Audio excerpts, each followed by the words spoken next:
cars keys. Let's get it started up. Give me the car keys. Lakeshore Drive. Blog boys drive away with our takes like car thieves. Break down, we study tape and thrive. Analytical preparation, that's what cause is given. Cars don't discriminate, teaching the men and women. Each and every week, Bears nerd to get your focus. Never manipulating stats, lore, cars no hocus pocus. Cars keys, they're never lost. Checking source, never gonna find a better scouting report. Cars going live with the smartest man, my bestie. Deciphering holes on the defense like Getsy. New show, uniforms, orange with the dark sea. Tape never lies, patrons, this is Cars You know Keys. it's Cars Keys. Let's get it started up. Give me the car keys. Lakeshore Drive. Blog boys drive away with our takes like car thieves. Break down, we study tape and thrive. We gotta break down tape like detectives. No hot takes, just real football perspectives. The Bears nerd dropping science on his terms. TTNL giving Bears press like a perm. Other networks is off with the heads. Stats plus film equals football cred. Analysis like Data 10 tries to shred. McCaskey's letting me cake, we keep the 100 crew fed. Cars keys, let's get it started up. Give me the car keys. Lakeshore Drive. Blog boys drive away with our takes like car thieves. Break down, we study tape and thrive. Lord Hines in his car, fill up a goblet. Lord Hines in his car, fill up a goblet.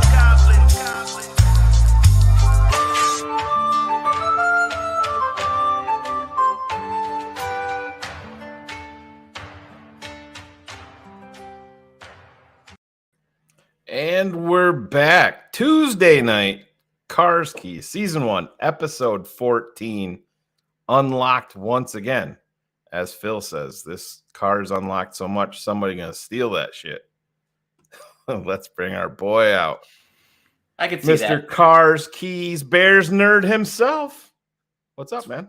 It's really weird to be here, and this is probably the worst loss we've felt, right? 'Cause Yeah. there's not a whole lot of upside even outside of the injury, so it's certainly a different feel today.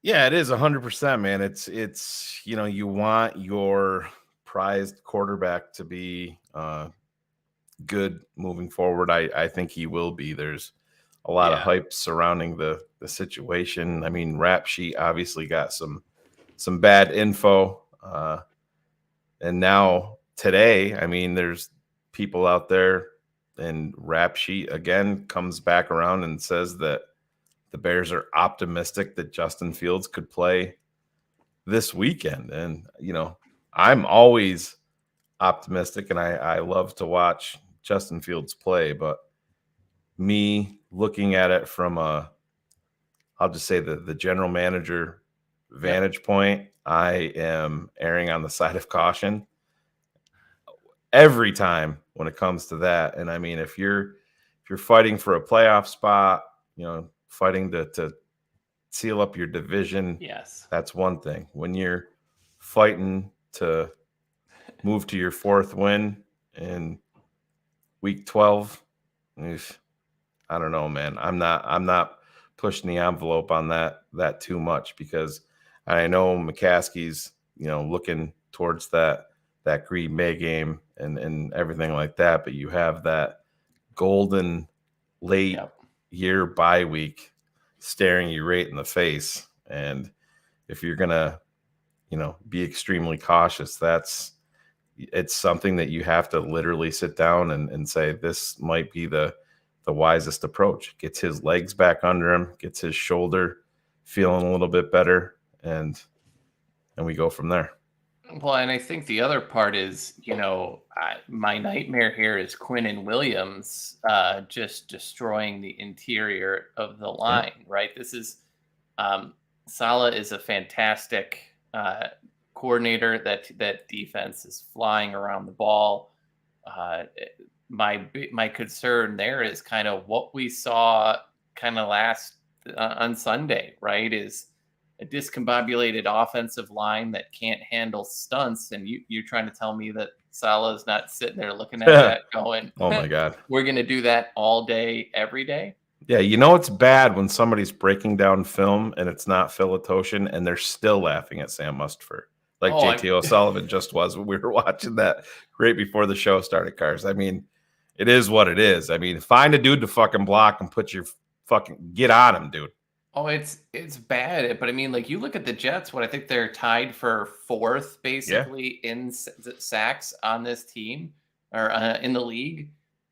And yeah, like if I have to try to watch Mustafer and Schofield pass a block off between each other, or Rife, who I think is by the way done very well, but anything that got passed inside was Yeah. just gone, and I don't know how at any point he didn't realize what was happening. It was extremely embarrassing. So yeah, I keep going back to just nightmare scenario with especially with Sauce being such a good corner. Yep. He is going to take away whoever he's matched up against, but uh and you're going to have a defense that's probably going to want to destroy extra because of what Zach Wilson was stupid enough to say in a press conference.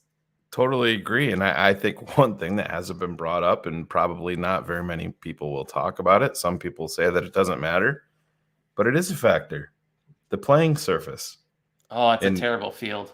it's a horrible surface. It's, there's been many, many players that have come out. The Giants have lost 3 wide receivers to it now. Yeah, they just lost Wandale who is ascending at that point in time too as a guy. Absolutely.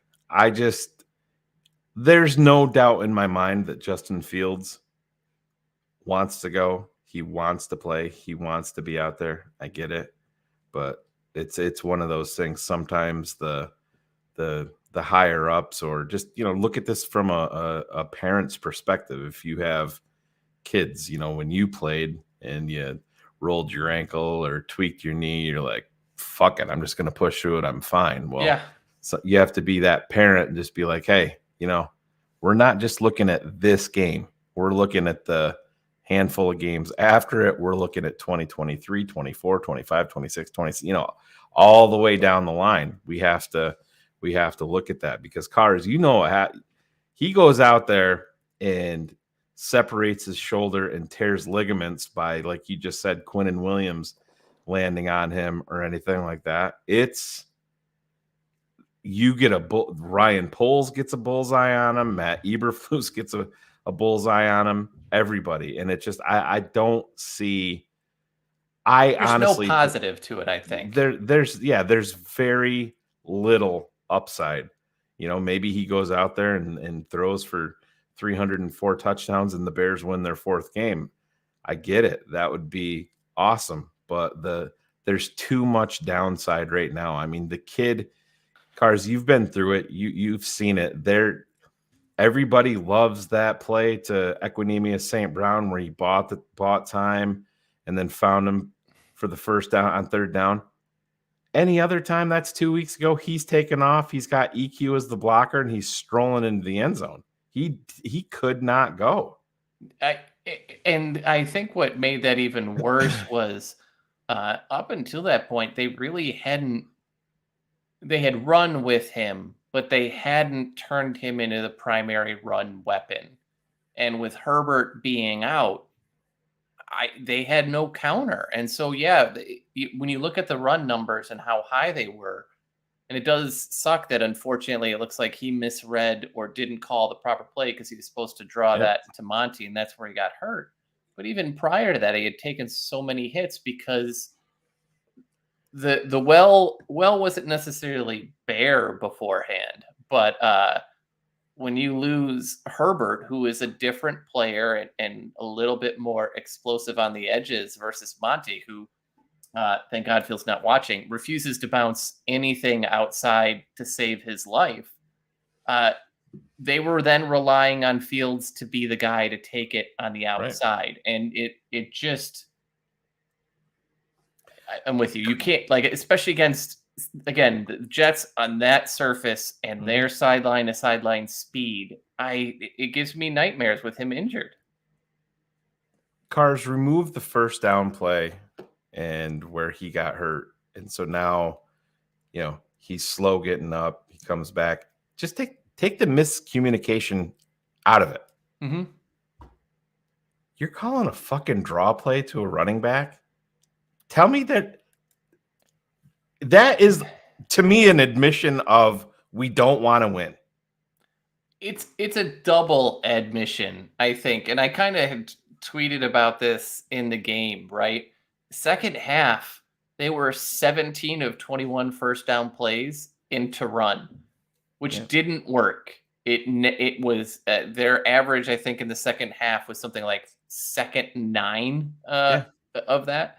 And so yeah, they followed so many of those up with runs, and we'll talk about it, but there were two reasons for that. One was the offensive line can't pass block, or with 5 on 4, they Right. could not keep a quarterback clean. And I'm sorry to whatever person I was having a fight with on Twitter that tried to tell me the grades show that they weren't that bad. Yeah. Like, Jesus, watch the tape. Right. But the other part, and we'll talk about it in a bit, is the other issue they seem to have is when zone coverage, which is what Atlanta ran heavy in that second half, Justin doesn't take what's there. I love that he pushes the ball, but he is taking some needless hits and sacks. So I do look at it like they wanted to get into a third and manageable. It would have been a third and manageable with Monty running. It probably would have been converted at that point in time. But you really don't have faith in your offensive line. And it's not that you don't have faith in Justin, but he's shown you enough to show that, hey, in a zone, he may not make the right read. And it's not concerning. It's part of his growth. Like, I'm calling something out negative, and people always like to attack on that. But that's, to me, the bigger thing. And I don't know, man. I just, like I said, I remove all of it. And what was there? Was it a minute 42 or a minute 47 remaining? Mm-hmm.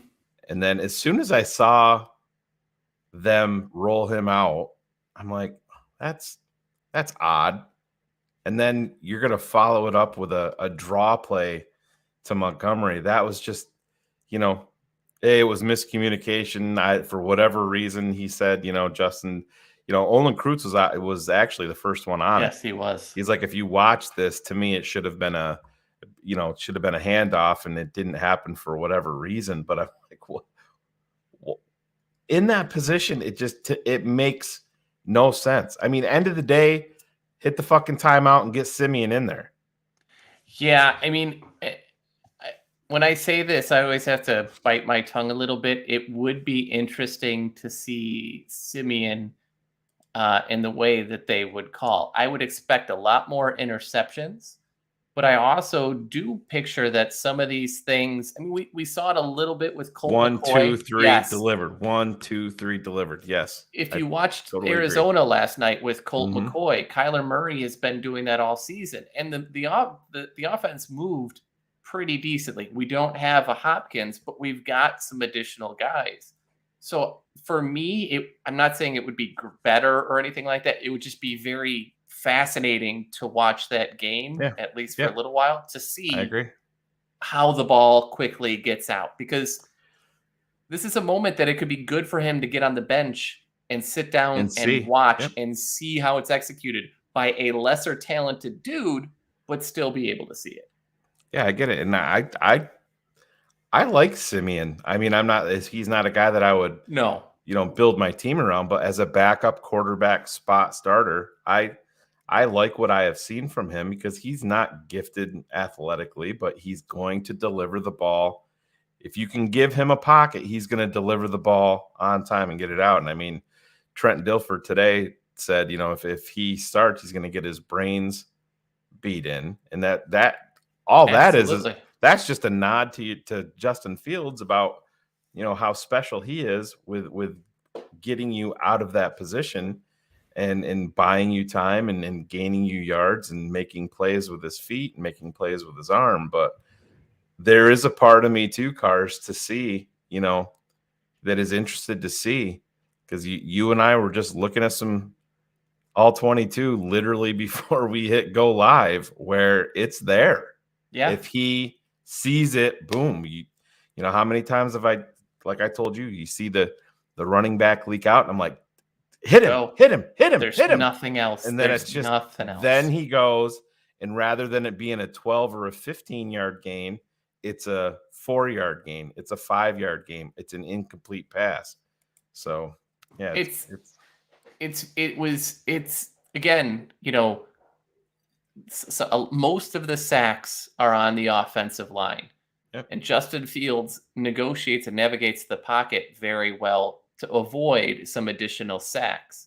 But at the same point, he creates some of the sacks that happen because of these little delays and takes extra hits.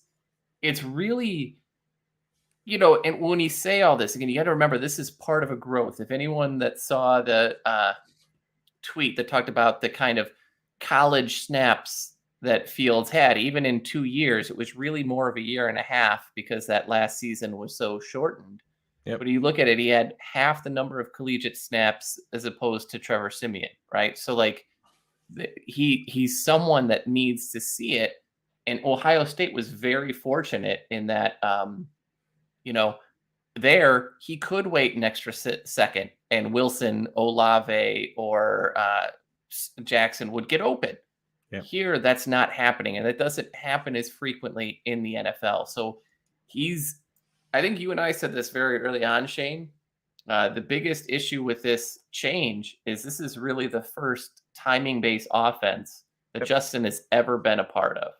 Absolutely. And he's when we're pointing out a negative, that the problem with this is anybody hears anything that's not positive, that's not sunshine and rainbows, that's not kissing a player's ass, you hear a negative and you look at it as hate. It's not. Everything that we're pointing out is something that I fully expect Justin Fields to get fixed, to already know, first off, and to grow from it, to improve from it. Yeah. And to me, that's the ultimate separator. What was it every single year with Mitch?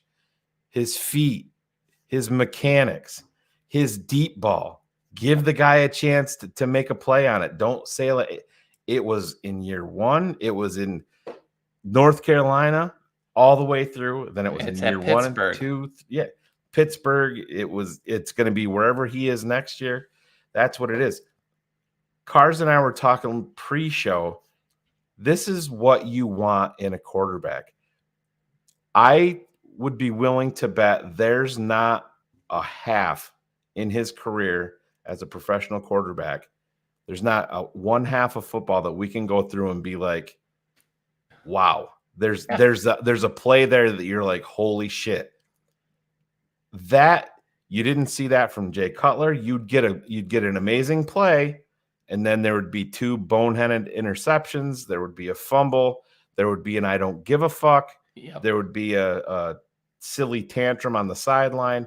Mitch, you'd be like, oh, the play that I pointed out to Cars was his rollout in Washington to Taylor Gabriel when he was kind of off platform. Threw it, I think it was like 43 yards in the corner to Taylor Gabriel. You saw that and you're like, holy shit. That's what Ryan Pace saw. That's what Ryan Pace. But then you'd go 6 games of mediocre to below. From there, Justin Fields, you're getting plays all the time. And that's exactly what you want to see, even during struggles. And that is something that is massive. Oh, it's night and day. And I think, again, we were talking about pre-show,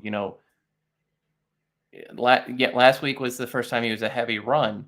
Yeah. He's always looking to pass. And we could talk for days about that third down play to EQ, right? Like he made it happen with his eyes. He always stays as a passer until his last possible second. Absolutely everything you want to see. But it would be interesting again to see like, hey, Trevor, you threw this at this time, right? You threw the out 3 seconds. What did you see that made you do that? Why did you deliver that?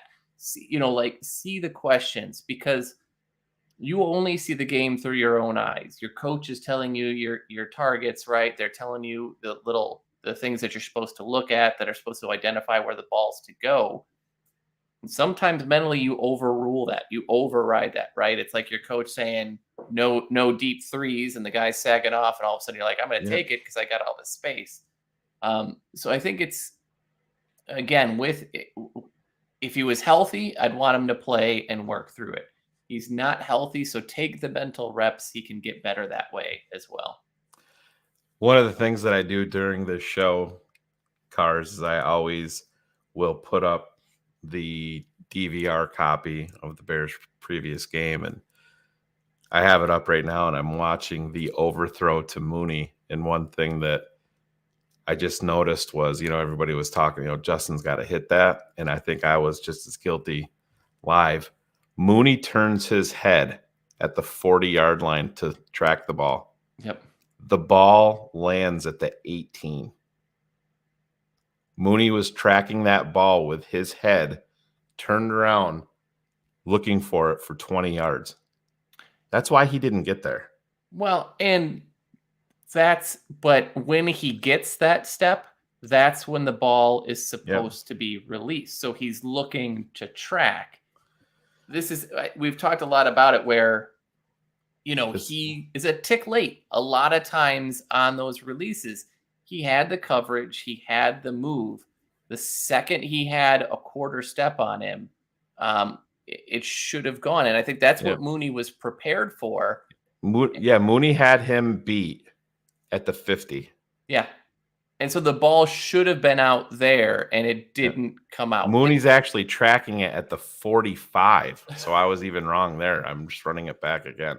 Yeah. So you're talking 25 yards. He's tracking that ball, and it lands, 2 yards in front of him. I know some people were pissed that Mooney didn't lay out, but yeah, it's those little things when they say that this is a game of inches I'm essentially describing it to you right there. Half a foot right there, and that's a touchdown all day, every day. Yeah. Absolutely. So I do want to answer one question just because Phil's not on this show, and so this one will make me super happy. You know where I'm going to go with this. I do. Not that he's not a great player, not that he isn't. I said a couple weeks ago or 2 weeks ago, when you looked at how bad the offensive line with Schofield, how much of a step back it took, that Tevin Jenkins has probably been your second most valuable player on offense this season. But it would not shock me at all if Tevin Jenkins was not on this football team next year.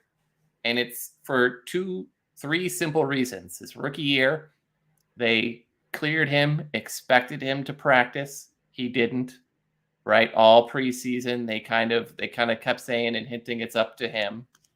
We had the beginning portion of this season, right, where he was healthy. Flus had made a couple points to say that he's been cleared. The player just wants to get a little healthier. And even this past week post-game, he had been cleared, and they made a point of telling us that Tevin was the one to sit down and say, still hurts a little bit. I could be a backup. I could be a backup. And you've talked a lot about looking at what Gundy had said under the college thing. There could be enough. And listen, this is all hugely speculation, and it's a thing that they probably don't want to have to do. But I always love Phil's clip, right, of the only ability that it matters is availability. But really, the only ability that matters is reliability. And if you go into next season looking at what he can do, you love the player. But at this point, right, I think we're 28 games in. He has played 15 of 28 games or 14 of 28 games or something. In that, you have to worry if his head is in it, if his heart is in it. So I don't know that you can make him love the game. I don't know how you do it anymore. You don't make them love it at the professional level. That was Eddie Goldman's problem. You guys heard me talk about it. That's a great point. On BHL. Eddie Goldman was the biggest kid in his class in 7th grade, and gym teacher walked up to him and said, "Motherfucker, you're huge. You should play football." And he's like, "Okay." And I mean, it's funny, Cars, but that's literally how things happen. And that shows you how special of a talent that this kid was, that he didn't love it. and he made it as far as he did. He signed a big time extension right after the Bears traded for Khalil Mack. He was a foundational piece. Just didn't love it. No, I mean, clearly, and that is a huge issue with Tevin Jenkins, and it's not just injuries, medical red flags that pushed him down in the draft.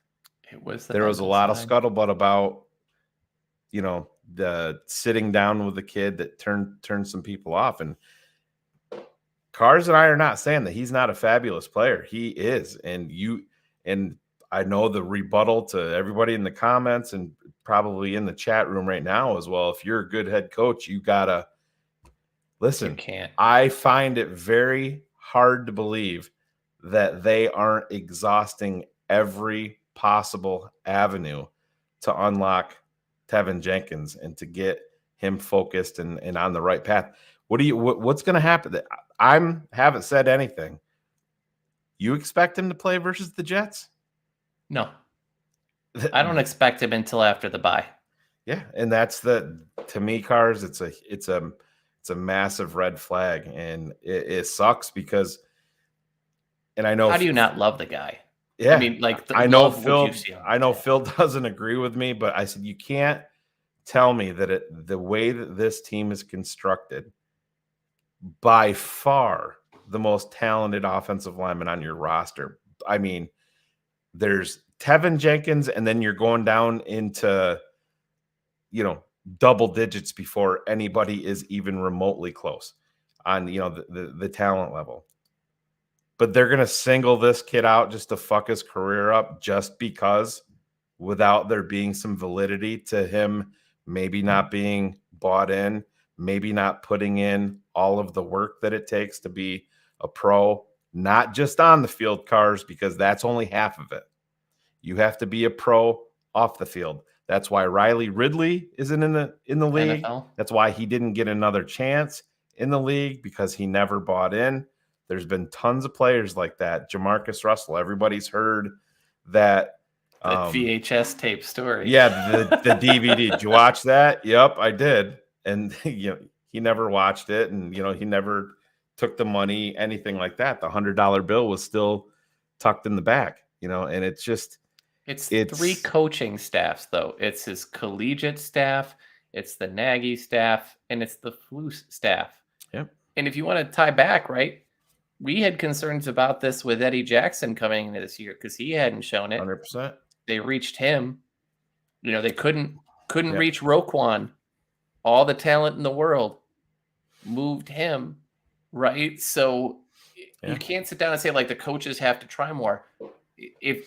If they reach out and they make it work with a player, that shows that they're capable. They know what they're doing. Some people are wired so differently that you can't find it, and I don't know, like, when you see him and he's pile driving, right? You can tell he loves the game.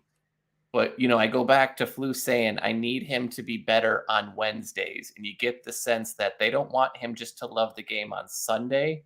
They want him to live it Sunday to Sunday. And I don't think that he needs to be better on Wednesday. And I know that he talked about being better at Wednesday practice, but I think it's, like you just said, Cars, I think it's, Wednesday away from practice. Is he late to meetings? Is he showing up to lift on time? Is he showing up to his rehab on time? This is what a lot of people don't understand. You see these guys on the field, you see these guys at practice.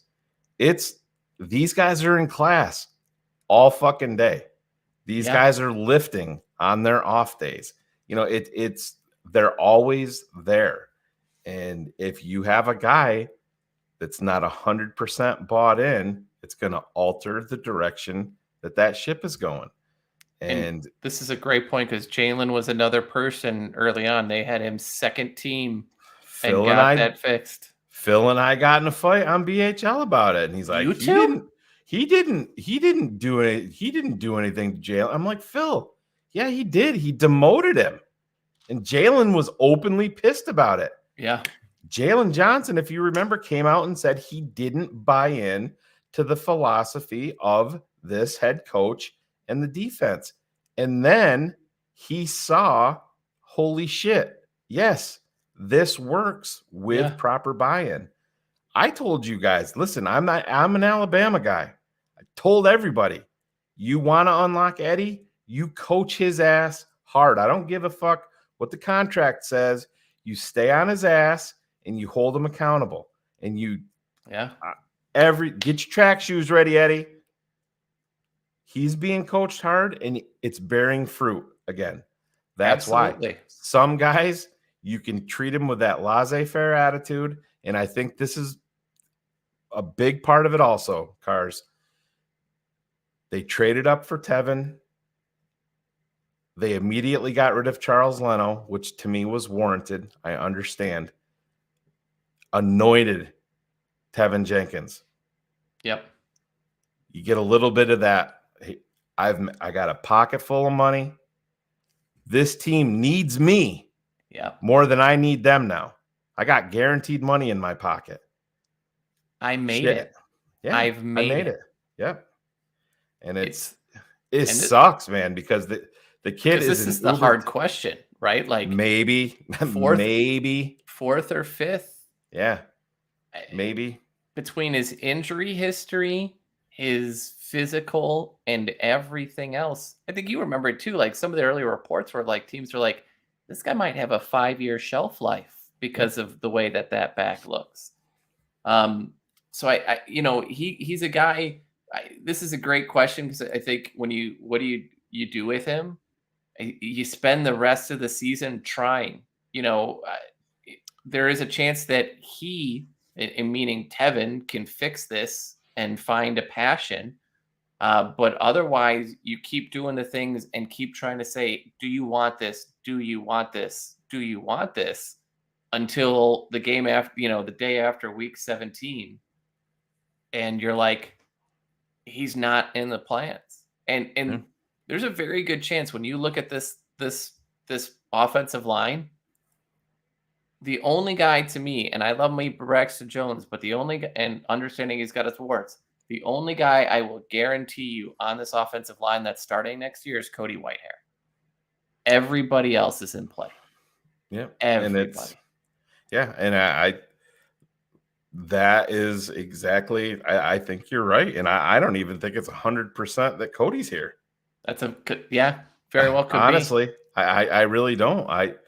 These guys are they got 125 million in cap, and that, listen, they know the direction that they want to go.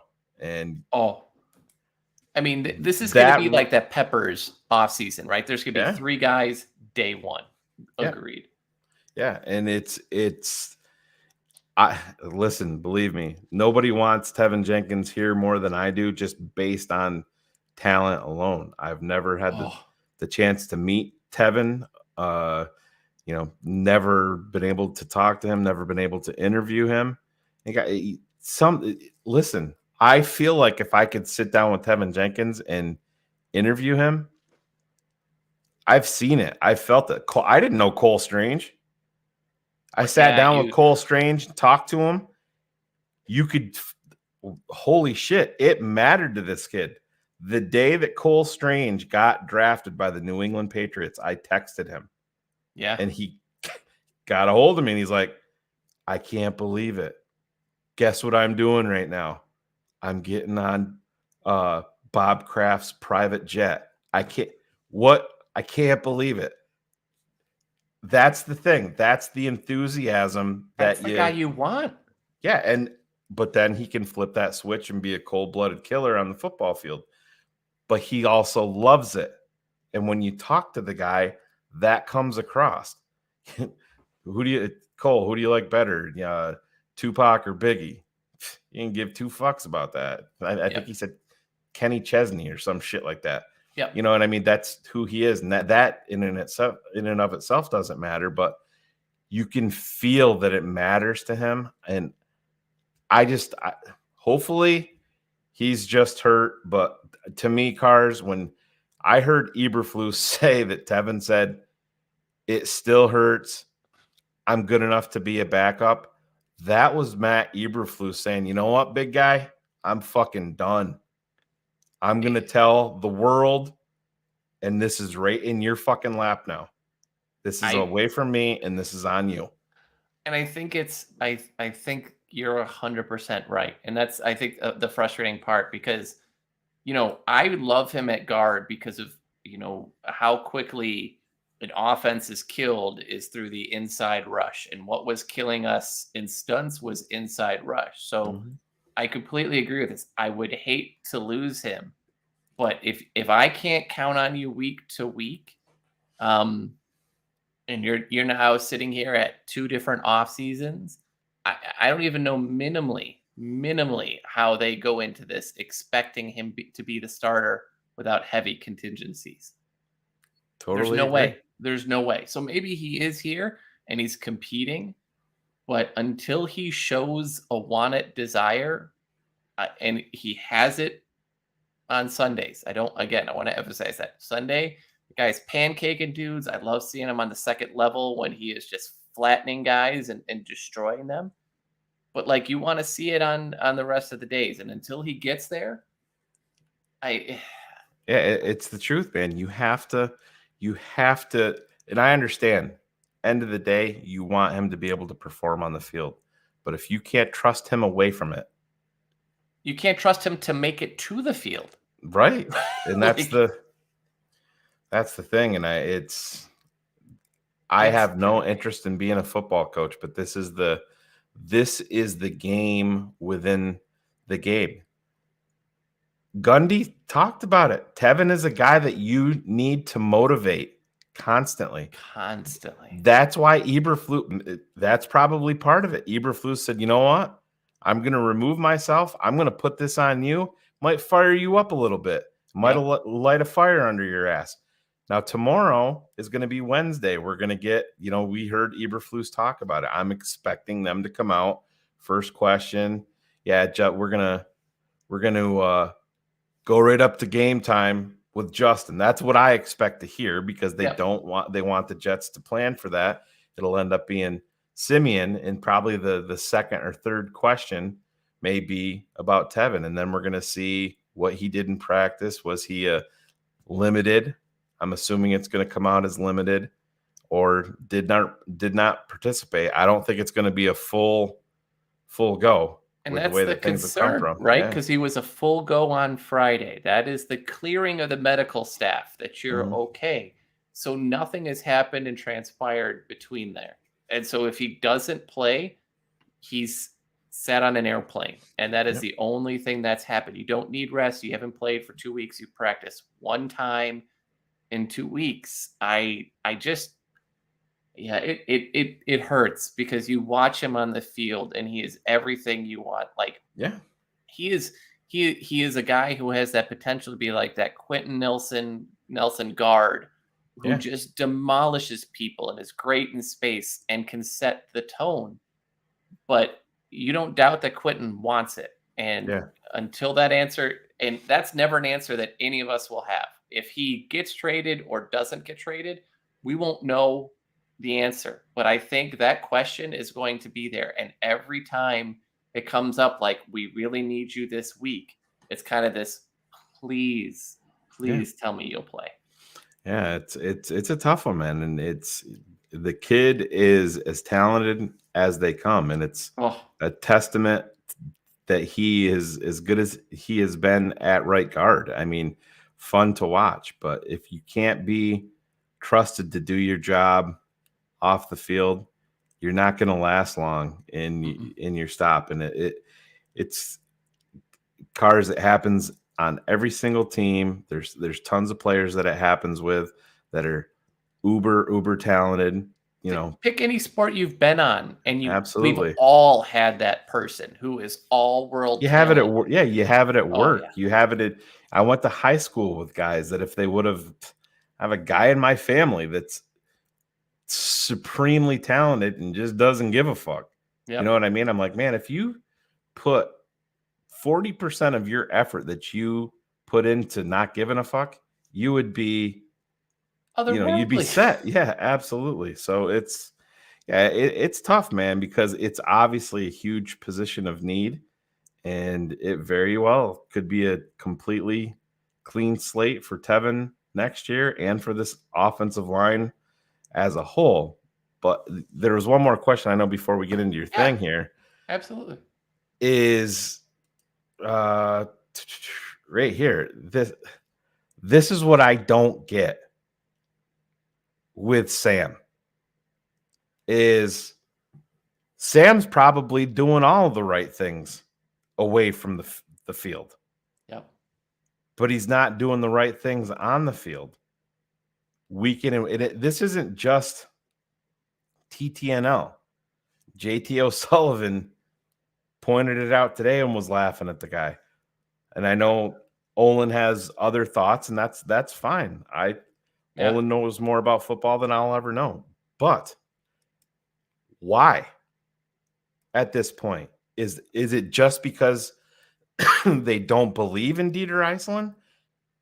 Is it because they don't believe in everybody that can play center behind him? Well, then if that's the case, Ryan Poles isn't doing his job. You need to turn that position over. You need to bring somebody in.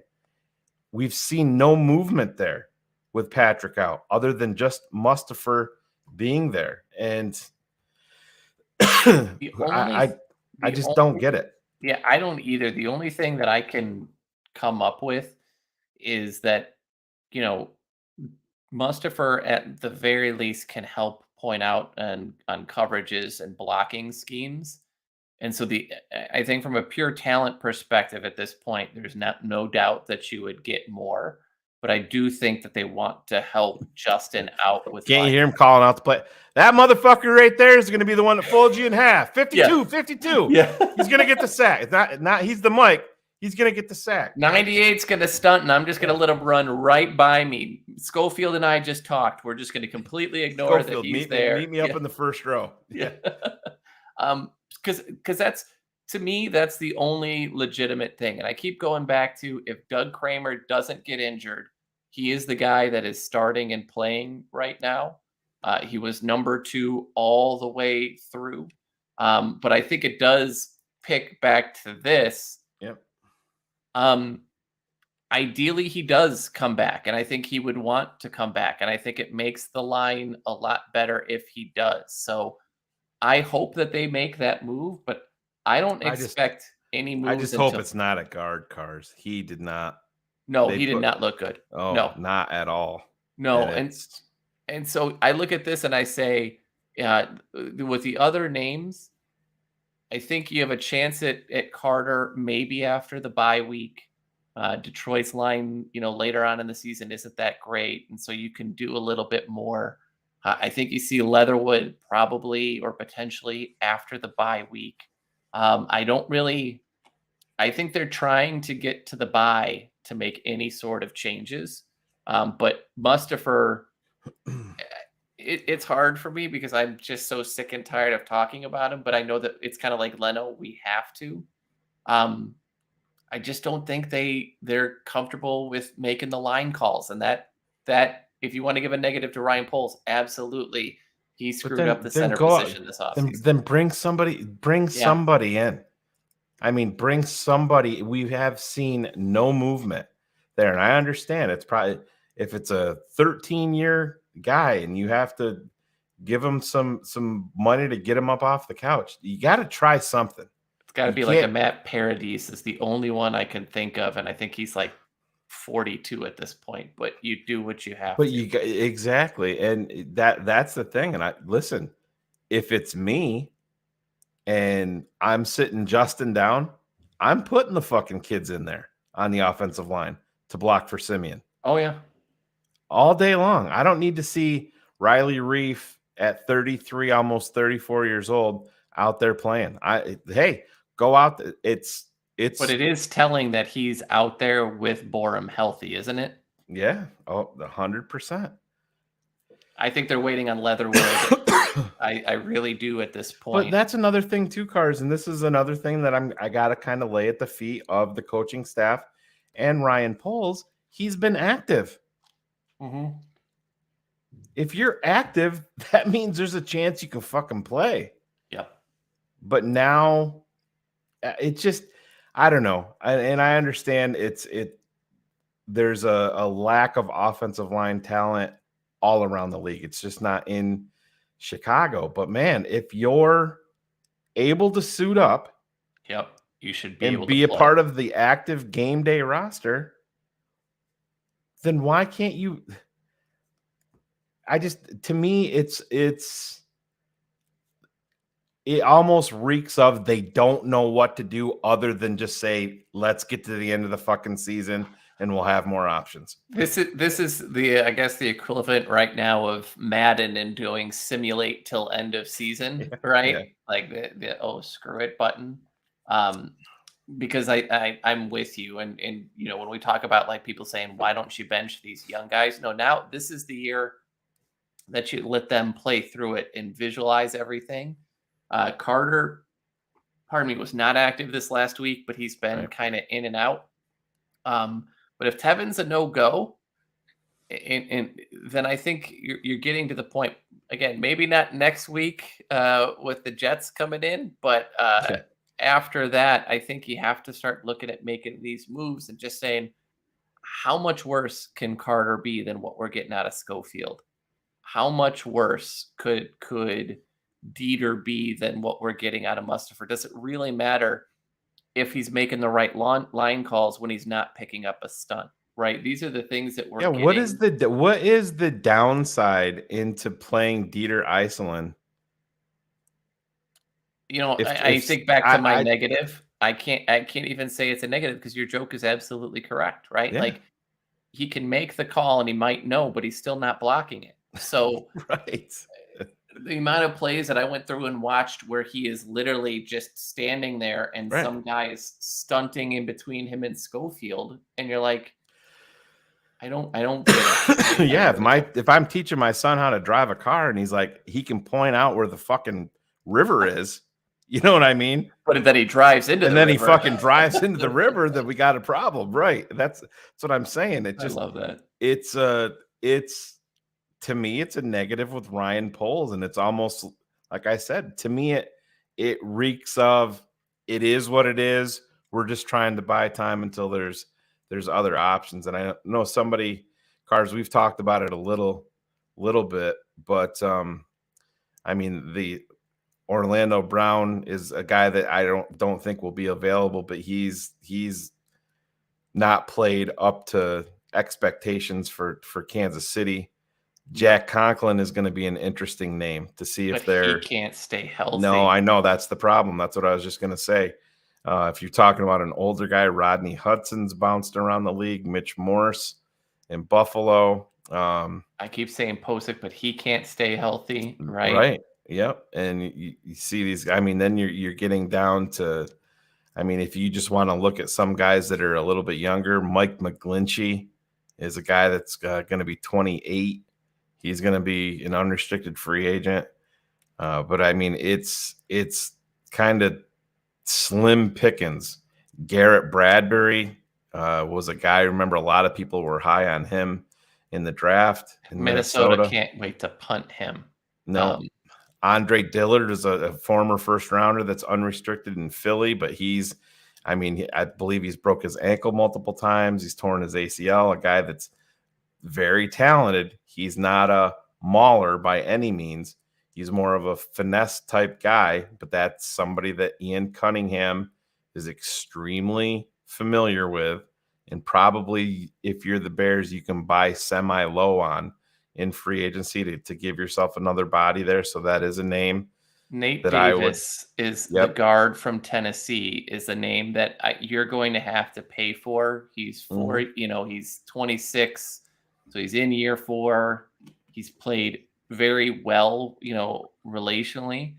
And I think I showed it last week that Tennessee is in cap trouble next year, right? Not that they're massively over, but they are over the cap and will have to do things just to sign rookies to go forward. So Nate Davis is a name with you, and I that you have to look at. And I think Orlando Brown, the way that this season is going, I don't know. I get the sense that our people will reach out to his people and let them know. Because if you remember, the negotiations with Kansas City for him were very similar to Roquan, in which the number looked great, but the guaranteed number didn't. I think that's one of those backdoor conversations that sits down and happens. And it's like, if you want, I'll just throw out a number, you want 32 a year, you're going to get 32 a year, right? Just tell us what the number is and we'll make it happen. Yeah, and that's, I mean, he wants to be a left tackle. He played right tackle in Baltimore. That was one of the biggest issues that, he wanted in, because after Baltimore. Stanley got injured, he played really well and he wanted LT money. Yeah. The other name too is a name that I know people talking about is Jenkins out of Green Bay. Upton Jenkins. He's it's. I'm scared. I love the player. But I get it. When it's the worst asterisk in football. When healthy, there are not many interior guys or even tackles that play to his level. But that phrase of when healthy should terrify everybody, because he's had some games this year that he has been healthy and not played. But last year he played 8 games of the 17. This year he's played 9 of 11, and he's not looked good at 2 or 3 of them. They kind of forced through it. Yeah. And he's, he might be a guy that they say, here is your incentive-laden contract. Right. Yeah, kind of similar to what Miami did with Teron Armstead. Yeah. And that's like I said, I'm going through the list here, and it's not a great year for free agency overall. I mean, even the great years are bad. Yeah, and that's the way that free agency works, guys. You end up paying B and C level talent A prices, and that's why you don't want to go into free agency and try to build your team that way. But Caleb McGarry, I know, is a name in Atlanta that some people have talked about. Andrew Wiley is a guy that's got connection to Ryan Poles, but it's again, this is one of those things too. You look at some of these teams that have mid-round, first-round picks and are are strapped against the cap, and we keep talking about Tampa Bay, right? And so I'm not saying, those are the places where it's like, you want to move up, we'll give you 20 plus million in cap relief and we'll take on so-and-so. We always talk about Mike Evans there. There's a couple other guys there that you could talk through. Those type of moves now become available. Basically buy a player. Yeah, absolutely. But yeah, I guess we better, because there is a show following us immediately after tonight at 10 o'clock. So we have to start rolling. Screw that Jackal guy. Is he still here? I don't know who he is. I think he's coaching bowling now, I heard. Yeah, that makes a lot of sense. Yeah. But one of the things, Shane, we kind of talked about is Atlanta went heavy zone in the second quarter. And so this is a really interesting play. This ends up being, if I'm remembering correctly, the nice deep play to Monty. But what you're seeing in a sense is, one, watch the way that Atlanta is defending this.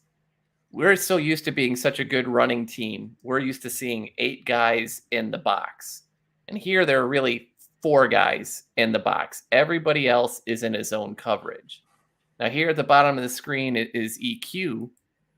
And when you wait for half a second and kind of look, right? Or no, I'm looking at the wrong play. All right, we'll go back to that anyway. So this is a zone play. And we've got a couple of different guys. They've got 2 guys sitting here in the middle. We've got a bunch of routes coming to the middle. We've got a delayed release here at the bottom to Mooney. And so when you see these things, one of the things we've talked about a lot is that Justin sometimes is waiting so much for something deep to develop. Watch his eyes and kind of try to get a sense of his head of where he's looking at. There are plays right now that he should be identifying. This is a no at the bottom here, right? Because he's got corner help with over-the-top safety. Up top here at the 30, This is a no, because even though the corner at the top here is kind of trailing, there's over the top help with the safety. This is a ball right now, in my opinion, that should be coming out somewhere here in the middle, right? Take 5 plays, take 5 yards. Again, I used Colt McCoy as an example last night in Arizona. Take what the defense is giving you. He's sitting here waiting. And at this moment, when he goes to throw the ball, he's got a defender driving on him. If he throws it here, he's got a chance to make more yards, right? We are not doing very well on yards after the catch for a lot of different reasons. If he throws it there, he's got chances. But because he waits for these things to develop, this is just a simple little, catch, grab, and it's done. Yep. And so you see these things, and I totally clicked on the wrong button there. You look at these things and you start saying, okay, well, what's also happening? So again, this is going to be, I think, the play that it ends up hitting Schofield in the back of the head, right?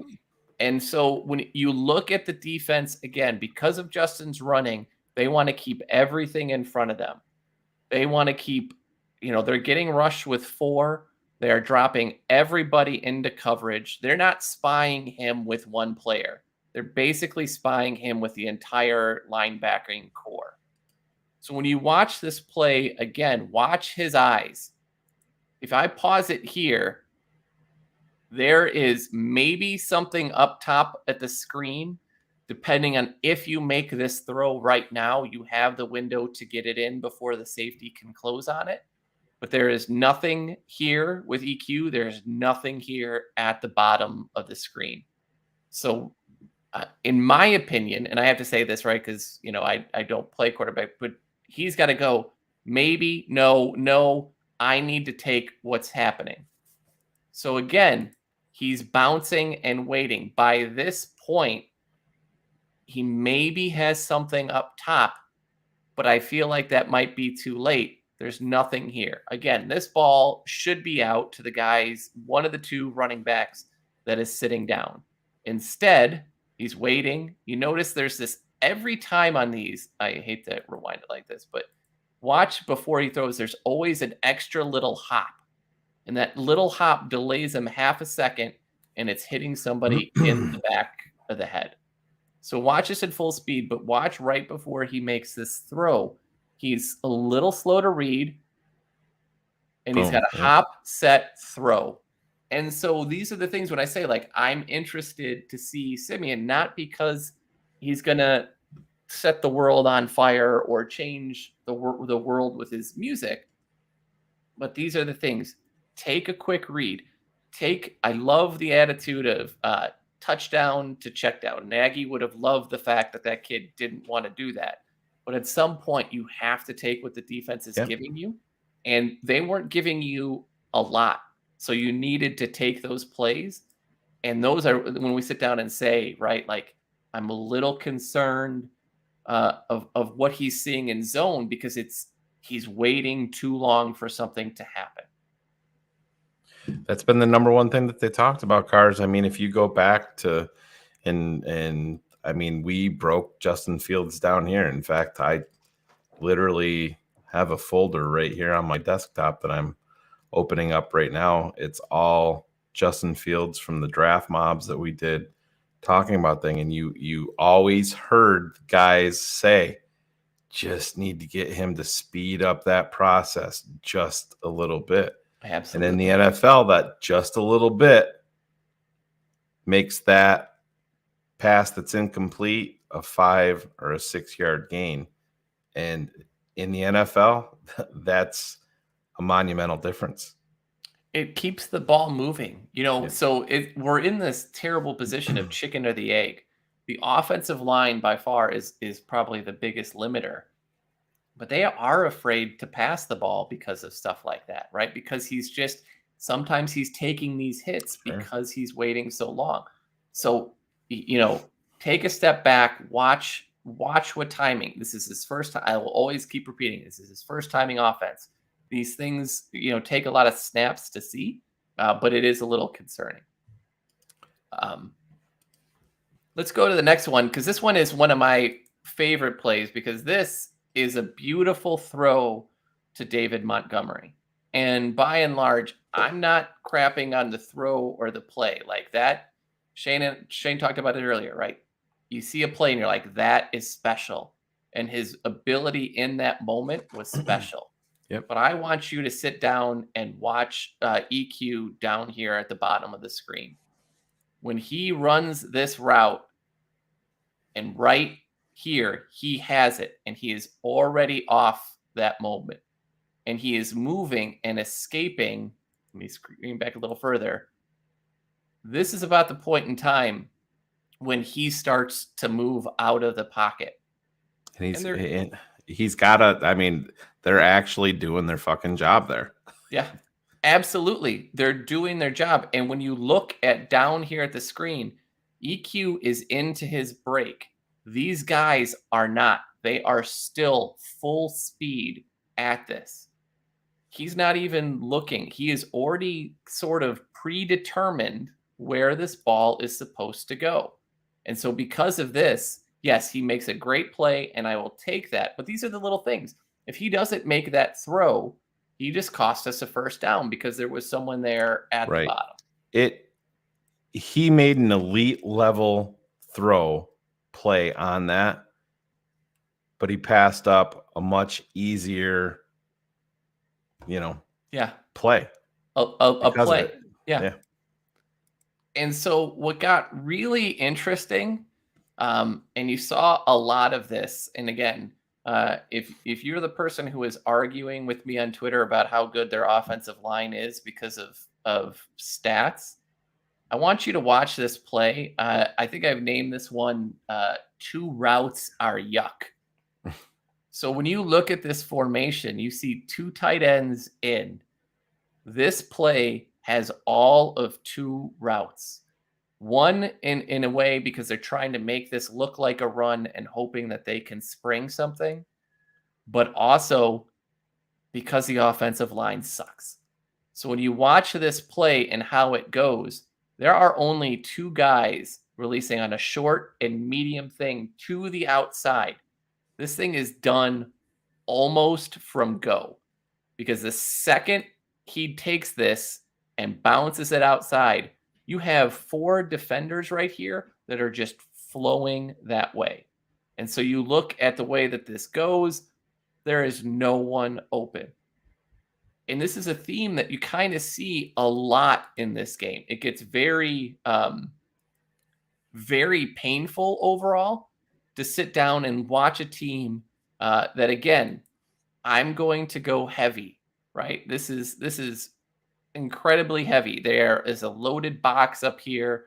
There are basically six guys on the line of scrimmage right here for this heavy set formation. And two of them are running routes. There are five defenders back here. And who's the play fake to on that if you run that back? There's nobody there. Oh, yeah, he does a really bad play fake on this one, too. I think this is the one where he turns the wrong way. Yeah. But there is nothing. You've got in zone, right? You've got two linebackers right here, way deep safety coverage. I mean, look at that. That ball is snapped at about the 23, and they've got someone out here at the 45 defending everything deep. From go, this was a bad place. This needs to be, either this needs to be a play that he recognizes and audibles out of, but this is what happens when your offensive line sucks. You go max protect, because look, there are seven guys there to block. There are four defenders, and they got to him.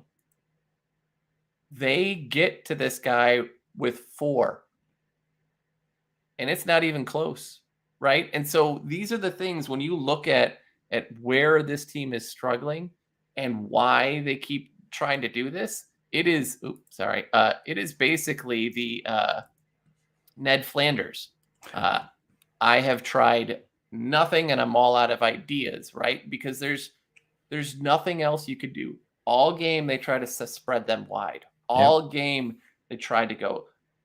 It drove me nuts watching Monty not take a single thing outside because there were lanes there. They kept trying to stretch him. And Pease is such a good defensive coordinator. He just said, nope, this is how we're going to do it. No matter what they do, until they start to beat our zone, we're going to make them do this. Stay in it. Yep. We never did it. And so when it leads up to things like the last one I'll show, when it leads up to things, right, of that that last interception play, Yep. you know, these are the things. It is third down, or it's 3rd and 9 at this point. And take a look that they are rushing 4 people, and you've got a running back or a tight end down there, little delayed on the release. If it is 3rd and 9, I want you to ask yourself as a Bears fan, how much faith do you have that the offensive line will protect itself? None. None. So when you watch this play, realistically at this moment, this is when, if you kind of looked at the 35-yard line, that is Mooney right there. That's when you need to be making the decision, because that's where you're going to go. Because right here in the middle of the field, you've got 2 defenders with a deep safety. There's no window to drop that ball. You've got a guy maybe down here at the bottom part of the screen who might get a step but does not have a step early enough. You've got your valve right here, and you've got a guy top up. So your window is right here. There's a handoff that happens.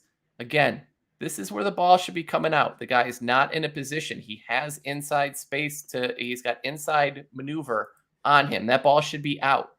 But there's an extra tick in the hips. There's the extra little jump, doesn't set his feet, just sees it too late.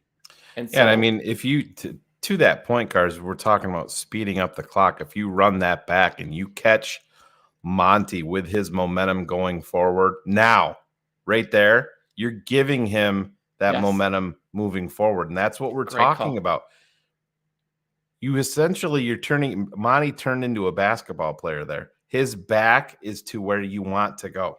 Yes. And this is what we've seen over the years with the Bears so much. Ball comes out hot, whatever. And I know there was a lot of stuff out there saying that the ball was to Mooney. Justin said that it was to Monty, but these are the things that very well could have been an easy little dump off immediately. All the momentum going forward with your running back, 3rd and 9. You give me momentum with Monty going forward like that against a defensive back. Yeah, absolutely. Then my faith in the offensive line not being able to block it, that goes up a little bit more when you're putting a DB on David Montgomery that already has the momentum going forward. This is the little things that he needs to adjust to. And like you said, maybe him taking a step back, Trevor Siemian might have dumped that ball off right there to Monty. And Justin sees that. You hear the little ding go off in your head, and you're like, shit, yeah, I got to do that. Yep. Siemian is nowhere near as athletically gifted, obviously, as Justin Fields. That's why they have to be better. That's why their mental clock has to be quicker, because they know they don't have the ability to get out of trouble like Justin Fields does. Yeah. That's why Justin Fields' play clock is slowed down, because he has the ultimate belief, my arm first, then my legs are going to get me out of trouble. Siemian doesn't have that benefit. So that's the yin. Yeah, that's the yin and the that's the yin and the yang of it, where you're fighting back and forth. So yeah, it's very listen, Carrie, Chase Claypool isn't being wasted. Chase Claypool's got to be better. If you go back and you watch this game, Cars, we talked about it with Ryan Cox. Justin Fields all the time is telling him, showing him where he needs to be lined up, because he's not lined up correctly. And I understand it's a new offense. Greg Gabriel has talked about it a bunch. It's a very difficult offense for a wide receiver to come into.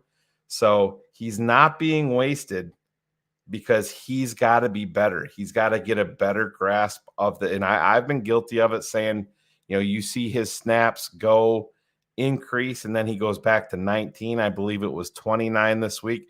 Justin actually had a ball that was batted that Chase Claypool would have had his first touchdown. Yep.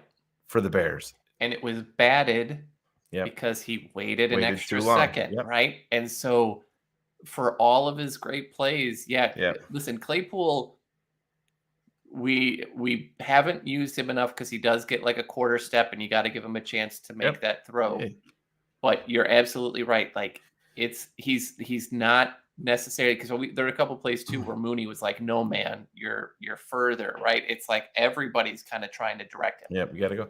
Yeah, and to that point, there's a play, and I know we don't have it here, but there is one when Justin is rolling out, and Komet's in the end zone with the safety's got his back to Justin, and I'm screaming, "Rip it! Rip it! Let Komet go one-on-one with this guy. Rip it." Just didn't do it. So it's not, Claypool is not being wasted. It's just going to take time. Claypool's got to be better off the field in his study habits and understanding that. And but Carrie, and I'm not singling you out, but if you go back and watch the game, if you have access to all 22, you could have just access to the TV feed.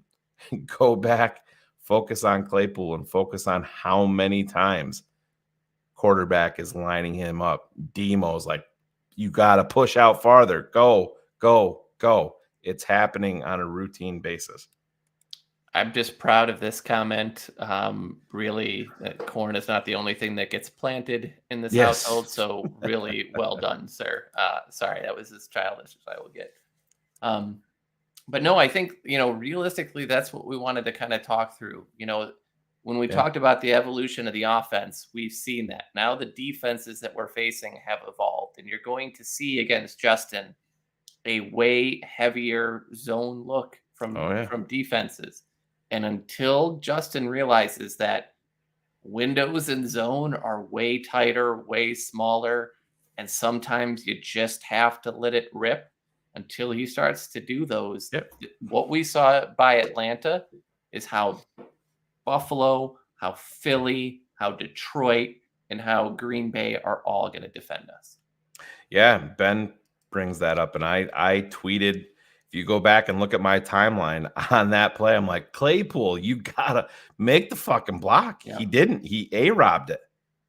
Didn't. He just assumed that the guy behind him was going to make the play, and he would. And listen, it's a talented guy.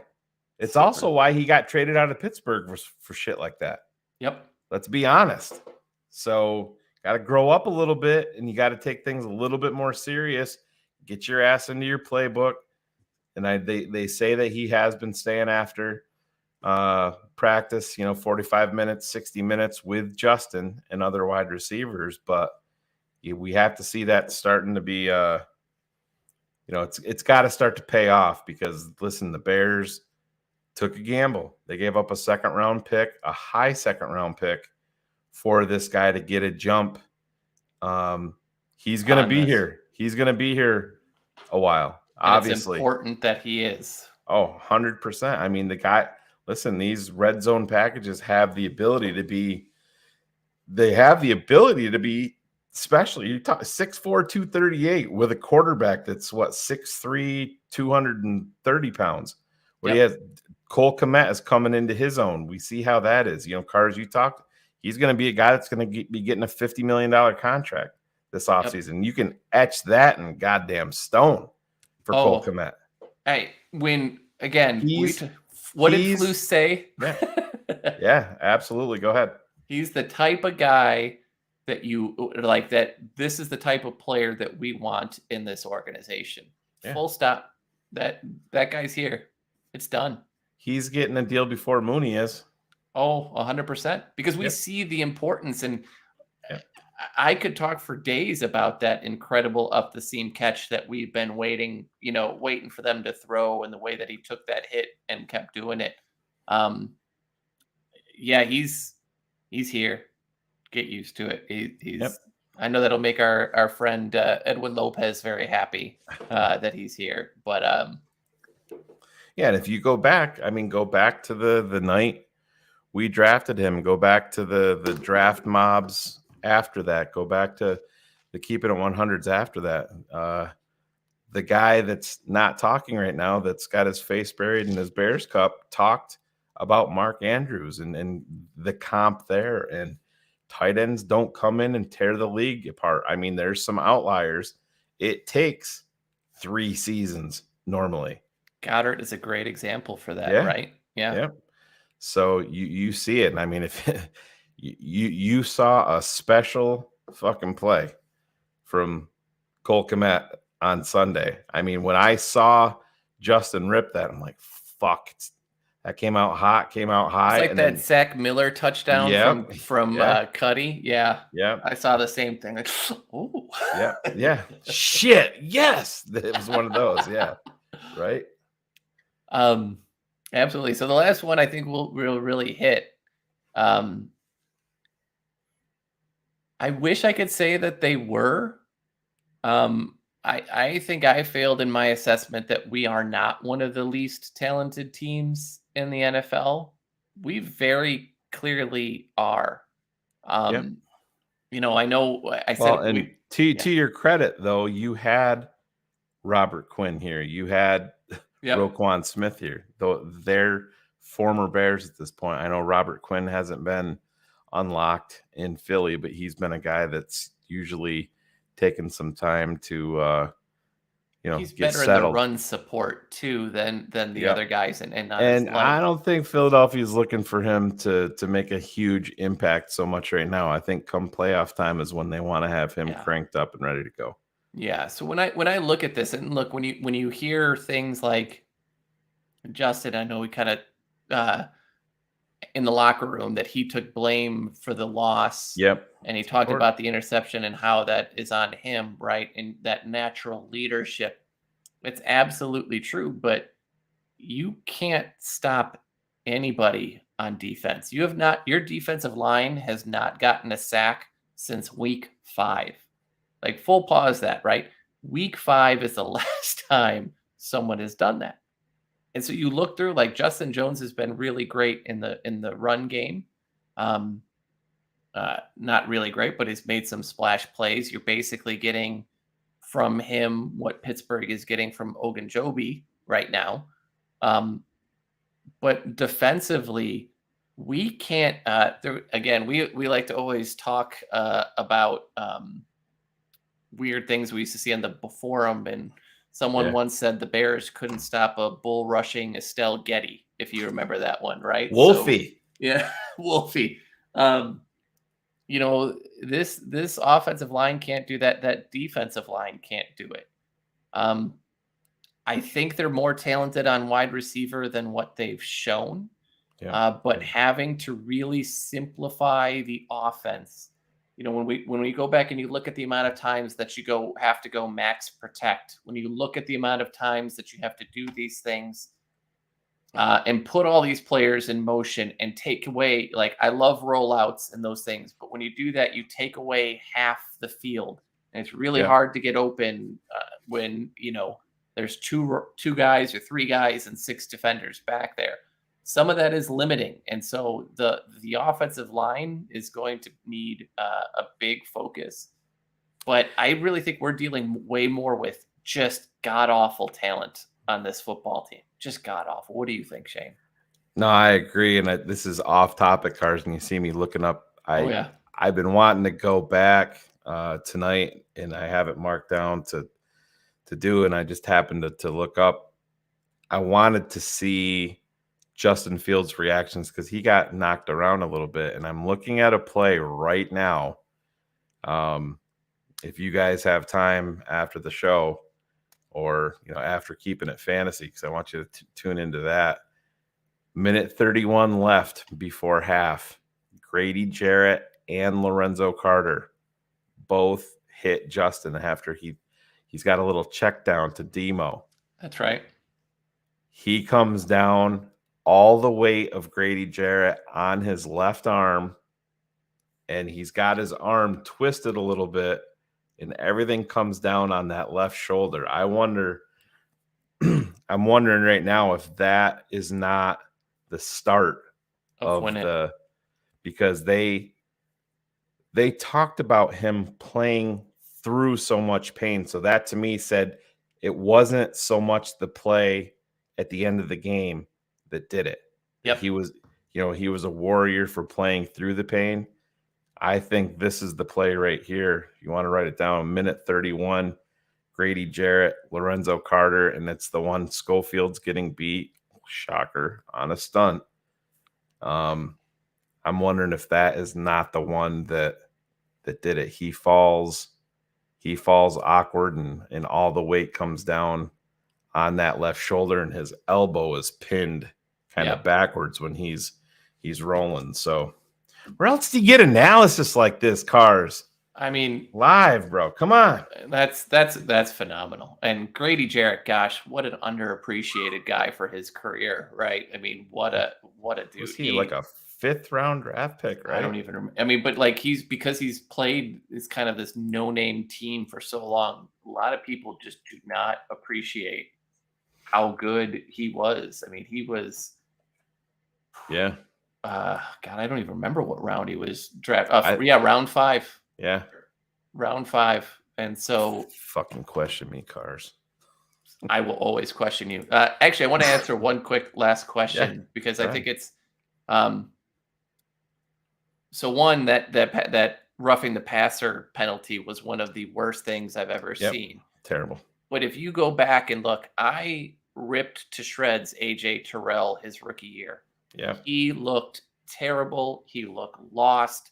He was everything. And where was he playing in Atlanta? He was playing at the nickel, taking over one of the harder spots. Never base a corner off of this because a corner is so used to getting through on his athletic abilities that that they think they can make up for things.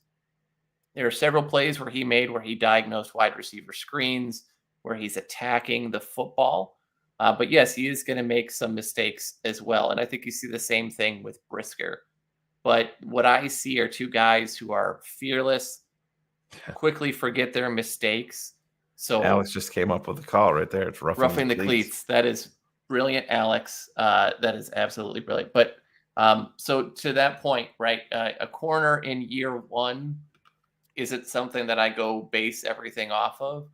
Seeing a lot of those traits there, and I'm hopeful for him. Remember Walt Harris? Oh, God. I mean, 90% of the earth is covered by water. The other 10% is covered by Walt Harris. He had a rough one. I think, where did that go? Robert, I think you're asking me that on the hit that I was just talking about on Fields. It's not, I mean, obviously, yes, it is available on the All-22, but I'm watching the TV feed. Yeah. So like I said, it's 1:31 second quarter. It's right before half. Yeah. And you can, oh man, him and that fucking pass. It was the one that you probably always bouncing it off the back of Schofield's head. Oh. I mean, he's there. He's there. Yeah, it's Ebner. There. Yep. But so that's it. We gotta go to give our friends of the show, Chris Jackal, who breaking news alert, will be standing in next week for Mr. Smartest Man over there. Yep, I will be doing dad duty. That's for sure. At a goddamn you will not hear the concert. end of this for the rest of our friendship. Absolutely. You know, I will own up to it. You saw what type of dad I am. You were making fun of me because I bought the first row. I said, I know my place. Little girls have a tendency to make you spend way too much money just to make them happy. And I certainly did that. I think about what I paid for those 3 tickets, and I want to go jump into the icy St. Lawrence River right now. You just want to get the sweat off of Coco Melon's brow being that close, right? Yes, you want to throw the boxer briefs on stage as a show of fan. Last year at this time, I would have been, what the fuck is a Coco Melon? And now I know I can sing the songs, everything. But real quick before we wrap it up here, we're a little bit before the 90-minute mark, but I know Cars and I appreciate you guys coming out. Absolutely. A little bit different this week. Everybody go out and enjoy the holiday on Thursday with friends and family. It's been a crazy year for all of us here at this network. So I know all of us are going to sit back and enjoy the kids, enjoy our wives, and mine is going to kill me, so that's fine, right, because exactly. my mom volunteered us to host Thanksgiving. So if you don't hear from me, and we are not this year. I don't really have too much to do. I am on macaroni and cheese duty that I have to make. I think I'm actually going to do it on my Traeger cars, and it comes out. I recommend it. Amazing. Everything is better on there, but do it with the smoke tube. You got to do the smoke tube at some point. It is a life changer. Yeah, my day tomorrow is making brines and rubs for turkey breasts. Yep. And then basically whipping my children into cleaning the entire house, so my wife does not suffocate me with a pillow. Yeah, and so we will have Keep It at 100 tomorrow night with Mr. Zagul. I guess that's how you pronounce his name. He's going to be on there talking Bears with us, and it could be a fun show because we're all off the next day, and I have a full arsenal of cold alcoholic beverages at my disposal. Oh God, I'm watching. Snuck some down here in the studio refrigerator, even. So, Cars, I might have to send you the link. So, if you, I'll be in. I'll come pop in. Yeah, pop in just to give your thanks to everybody out there. No, we appreciate you guys. So, like I said, I'm not going to be here next week for this show. Christopher Jackal will be in tow with Cars, and then the week after, Cars is actually not going to be on his own show. How big time of a move is that, huh? Yeah, so I will be handling that show. I'm not sure exactly what I'm going to do yet. I'm thinking about maybe inviting a TTNL network patron or two on, talk a little bit of ball and see what's going on, because that's always fun to do. And I know these shows have been unlocked, but we definitely appreciate you patrons. We like to take everybody behind the scenes just a little bit and show you what we do.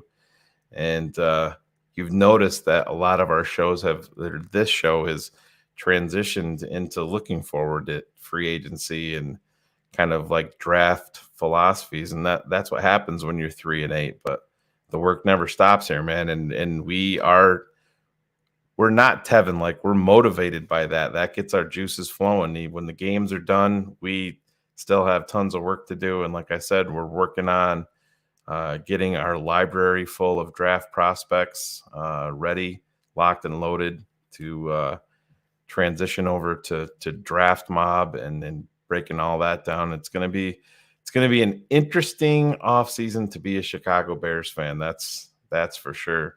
You know what? Nice going in knowing though that you have number one. God, it's a big difference.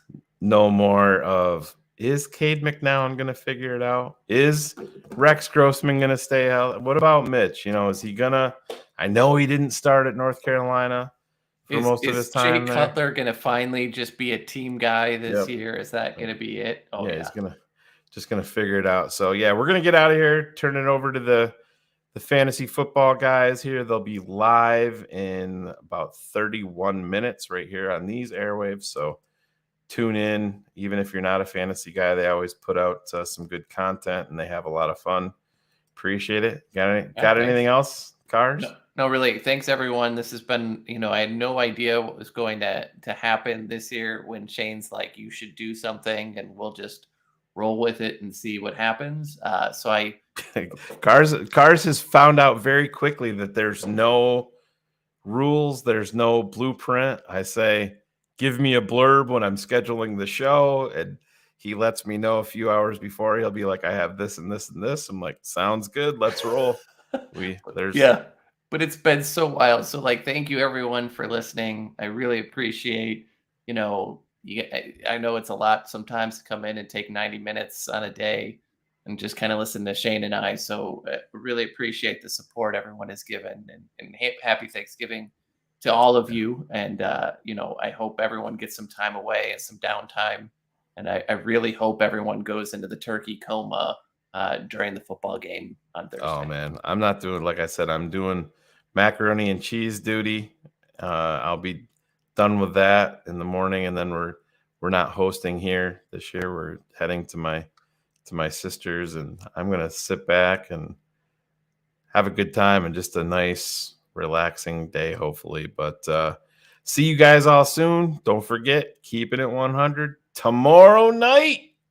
Might be a drunk show for this guy. Who knows? We'll see you then.